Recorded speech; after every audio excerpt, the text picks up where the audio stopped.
Hello, my name is Ken Novenstern of Fredman, Baken, and Novenstern LLP. And I wanted to tell you about the first collaborative meeting I had in a new case last week. Um, it always seems like when we start a collaborative case that it's full of opportunity.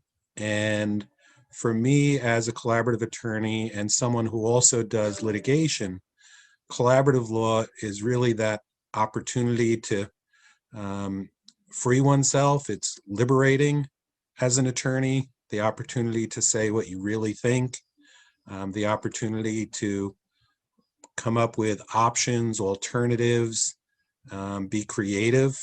Creativity is not necessarily something that lawyers normally do. So I wanted to touch on that. I wanted to touch on the first meeting and what we do, and also tell you a little bit about this first meeting that was special. Um, in terms of a first meeting, we typically have the attorneys and the two parties in the room. The attorneys we would call collaborative counsel.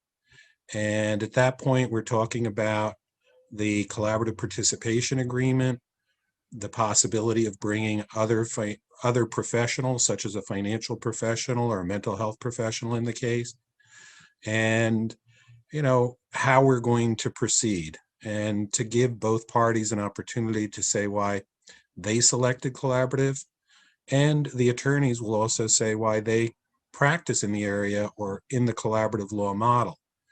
And so we go through this process really to make people feel comfortable in the situation. So I wanted to tell you what happened in this meeting last week. I was the last person into the room. And when I walked in the room, the first thing I saw was a very positive sign. I saw the husband and the wife sitting next to each other, as opposed to situations where, attorney, client. And in addition to that, the wife had her hand on the husband's arm.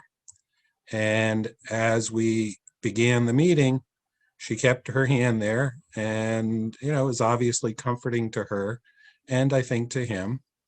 And during the meeting, she would occasionally turn to him and then put her hand back on his arm.